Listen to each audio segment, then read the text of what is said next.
What's good, y'all? Welcome back. Welcome back. Welcome back. Welcome back. Welcome back. I'm going to say it again. Welcome back. Ooh. Ooh. That was kind of nasty. But we are going to check out the worst Formula One car I've seen, you've seen, we've seen since the start of F1. Since all cars have been made in F1, this is the worst car. Even going back to any type of F1 car, this is the worst F1 car ever made. So we got to check it out. We got to see what's going down. But as always, hope you guys are doing good and amazing, man. I cannot thank you guys enough. As always, man, I love it and support you guys' show. It's always top tier. It's highly amazing. Shout out to Josh Ravel. Big ups to him. All credit goes to him with the video. So we are going to check it out. I'm not really sure which car it is. I have a few thoughts in my head. But without further ado, boys and girls, we are going to check it out. We are going to see what's on. But as always, let's get started. Bahrain is this weekend. Just had FP1. I think FP1 was today. Pierre Gasly, number one. All right. You know, when you see like a polar bear in Texas, yeah. What the hell is going on? But anyway, let's get started with the video. Let's get it.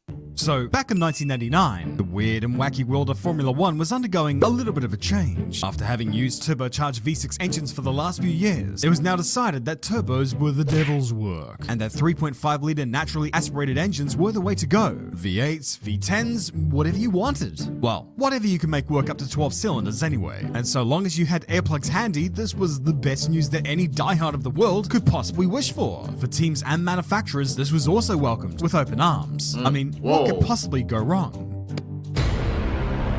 Well, you're all here now.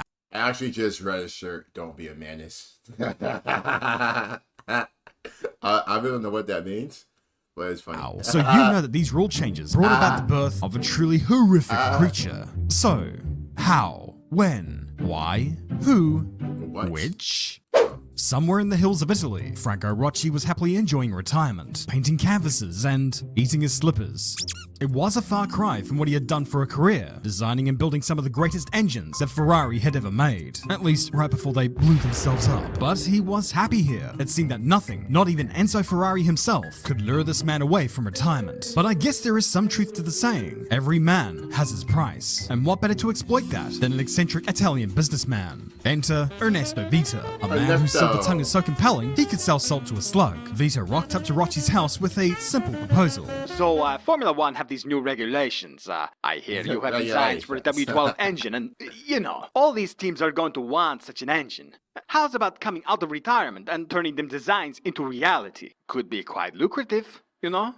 To which Rocci, with his years of wisdom and experience, knowledge about the pitfalls that come with business, replied, yeah, f it. Why not? And so with Rocci shanghaied into service, Mr. Vita's plan was simple. Produce Rocci's W12 engines, sell them to teams up and down the Formula One paddock, and reap the profits. Because of course, if there is one thing that embodies the ethos of speed and reliability, it's an experimental engine that's been designed by a retired painter, produced in Italy, and financed by a businessman who's more used to selling counterfeit Armani jackets out of a container in Naples. Yeah. Needless to say, no one in Formula One land was interested in buying these engines. And so, by the end of 1989, Vita was left with a bunch of engines, no buyers, and a lot of debt. A logical choice, perhaps. Hold on, so we're not even gonna give it a chance? At least try them out. You know, see how it is. I mean, she's like, offer it. We ain't going for it. It'd be like that. Would be to liquidate all that he had and go back to whatever it was before he did all of this. Instead, he decided, you know what? If they ain't gonna buy them and they're just sitting there, then I'll just set up my own team and run them in there. Logic. So, he bought a factory near Modena and bought a whole bunch of computers and dynos to help speed up development of the engines. Of course, those engines were gonna need a car to be put in, and they didn't have a car right now. But, as luck would have it, there was a Formula One team that was looking to sell their own. And so, Vita purchased the F189 chassis from First Racing. Is this the first time you've ever heard of them? Well, that's okay, because there is a reason why no one has ever heard of them. But it was a starting point, and with former Ferrari engineer Gianni Morelli brought in to spruce the car up and make the W12 engine fit in it, the car would be ready for the 1990 Formula One season, the chassis now called the L190, and the team's name being a literal English translation of Vita's name, Life. the irony that was about to follow. Like, So, the first round was in Phoenix, Arizona, for Life Racing's first foray into Formula One. They were gonna have to pre-qualify with the rest of the peasants. 9 drivers would go in, but only 4 would come out. From the outset, things did not look all that promising. First off, yeah, the car was technically ready to race, but just a couple of months ago, when it was bought from that first racing team we talked about, it had failed compulsory crash tests set by the FIA. What's more, the car's designer, Ricardo Davila, described it as nothing more than an interesting flower pot, which might be the least inflammatory slander that I've ever heard in my life, but hey, to each his own. And he hated his creation so much that he went so far as to take legal action to make sure that his name was never connected to this car again, which is why he's being mentioned here live and in living color on this video. Dang. That's some real hatred. Like, that's some real hatred. For you to hate the car that much, that low-key you were a part of, that you had to go to the legal system to tell them to get your name out of that. Jeez. So, congrats, Barbara Streisand. Jeez. Not bad enough that its own designer had disowned it. Finding a competent enough driver to pilot this thing was gonna be tricky. Anyone reputable was either already taken or not stupid enough to drive this death trap. Because of the low side pods and cockpit made out of tracing paper, you would have to be one desperate dude to put yourself into this thing. The team's test driver, Franco Scapini, was denied an FIA super license, which back in the 1990s I didn't even think was possible. But eventually they did find someone to drive the car for that first pre-qualifying session in Arizona, signing that driver to a 2-year deal. Problem was, that driver was Gary Brabham. If you don't know why that's a terrible, dreadful, awful thing, let Google become your worst nightmare. In order for the life to get into the race, Brabham would have needed to set a 133.331 or better, but he wouldn't do that. In fact, he wouldn't get anywhere near it. After a sum total of 4 laps, thanks to the electronics going native and setting themselves on fire, he set a time of 207.147, nearly 35 seconds off the mark. What makes this worse was that this wasn't some Mickey Mouse result. That was actually how slow it was. So what the hell's going on? Well, it was the heaviest car in the field. It was unable to cool itself even when it was turned off, and also there was the very reason why these geezers were here in the first place. The engine. It was Rocchi's lifelong dream, I think, to produce a W12 engine that had all the power in the world, whilst also being about the size of a V8 engine. Now, I'm not an engineerist, so I couldn't tell you exactly what his grand master plan was. But what I can say is this. In race specification, the Honda V10 engine used by McLaren at the time could churn out about 710 horsepower, whereas the Life W12 could only muster 375 horsepower, which is fine in a motor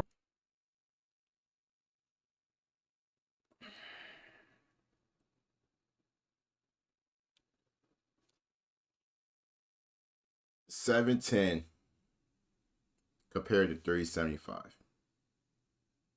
in Formula One. I'm not even gonna say nothing. I'm gonna just keep going. That's pencil sharpener, not so much in a Formula One car that already had enough problems as it was. At the next round in Brazil, the engine produced even less power when it blew itself apart before even completing a lap of qualifying. After this debacle, Gary Brabham never raced in Formula One again, and for that, we ought to owe this car and its engine our thanks. By this time, other personnel began leaving the team of their own accord en masse. I mean, who could blame them? When you turn up with virtually no spare parts and a car that can't even match lap times of Formula 3 cars, what exactly is the end goal here? They were laughed at, ridiculed. No one wanted to be with them, no one wanted to sponsor them, and no one wanted to drive for them. No one. Except for Bruno Giacomelli. To a lot of people, this was a shock. Giacomelli was a reputable driver. His drive in Las Vegas a few years ago made him the greatest driver to have ever been a living organism. But here, when even the Steven Seagulls of motor racing wouldn't even touch it, he would dare stand up to the task, and he hadn't even driven in Formula One since 1983. Yeah, he had to be desperate, Well, he said he was interested in the W12 engine designed by Rocchi, liar, and in general, he just wanted to help the team out, give them the benefit of his years of experience and expertise. I mean, there was that. I mean, that's nice, I guess. Did promise tens of thousands of dollars per race, so yeah. Money talks. But there might have been something genuine about that. He probably did want to see the team get better, to improve. And improve they did. In his first pre-qualifying events at Imola, Giacomelli wasn't 35 seconds slower than the cutoff time. The gap was 5 minutes and 47 seconds. The culprit? A drive belt for the water and oil pump had run away, meaning Giacomelli never went beyond third gear. No, really. As the season went on, the car was unacceptably slow, never getting within 10 seconds of qualifying for a race. Giacomelli lived in constant fear that someone was going to run into the back of him, such was the lack of pace in this thing, and it definitely wasn't helped by the complete lack of funding for the team, while the likes of McLaren had a budget of around... Hold on. So, Bros has now concerns about the car. Hold on. You ain't know that before you actually signed up? You ain't peeped that? You ain't noticed that? You ain't take a look? You knew what the car was when you signed up. Just ask Brabham. Bro, cutoff is 130. You at 716. You see why team members were leaving. You see why Brabham left. Come on, bro. Come on, man. Come on, man. Around about 25 million euros to play with, Mr. Vita funded his team to the tune of 50,000 euros. Jesus. And whatever he happened to find stuffed under the couch. He needed to find more money for the team, and eventually, he did. But there was something wrong with it, wasn't there? Hey. Yes, the Soviet Union was on the brink of collapse, but there was still copious amounts of money just yearning to be dumped into landfill-bound Italian hunks of metal, and even 30 years later, that was still the case. Petersburg Industrial Company's chairman, Mikhail Pushkovsky, was himself a racing enthusiast, and when seeing life's funding problems in Formula One, he went to Mr. Vita and asked, "How much money you guys got?" None. 50,000 euros? Well, how does 10 to 15 million sound to you?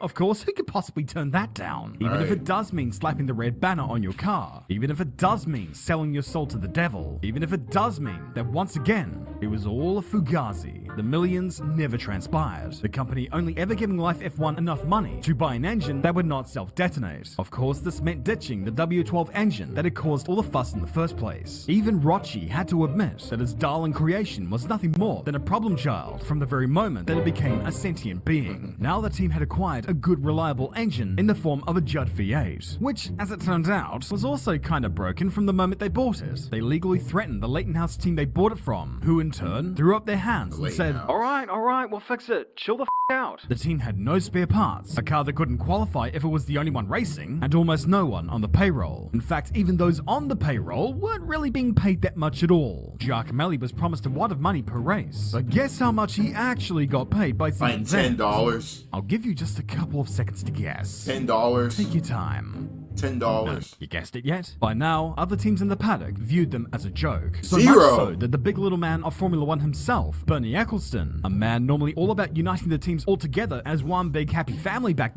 then. Hold on, that says zero?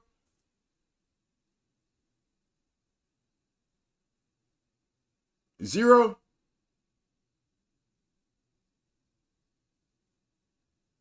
You pay me $0 to drive this? Zero? Then went to Ernest Vita and essentially said, "You might want to give this up, mate." Of course, they didn't. Not without a fight anyway. In just 2 weeks, they had rebuilt the car and fit the Judd V8 into it, hoping for a better result in Portugal. But the Looney Tunes weren't over yet. Oh my God, thanks to give that it new up. engine. The engine cover didn't Oh my fit God. properly, and halfway through the session, it just flew away and threw them out of the weekend. At the next round at Spain, it still wound up 18 seconds slower than the qualifying cutoff time, and even with a totally different engine, it still made the same blow-uppy effects that the W12 did. Eventually, the writing was on the walls. The Life F1 team didn't bother turning up for the last 2 rounds in Japan and Australia. The team just abruptly ending operations, and Mr. Vita fading into obscurity. In all its time, the L190 never even got close to qualifying. It never even got close to the next slowest car ahead of them. It was undeniably the worst Formula One car ever made. And That's so a the moral joke. of the story is that life sucks. That's no. Life Anyways, is thank good. you all for watching. Life is good, but life can suck at times. This has been the worst car ever, and not just worst car, probably the worst team ever. We've seen Rich Energy, Andrea Moda, whatever. We've seen some bad teams, but my gosh, life is ass. Hopefully you guys did enjoy the video. Don't forget to like the video. So as well as always, on way 6K. See you guys soon. Peace.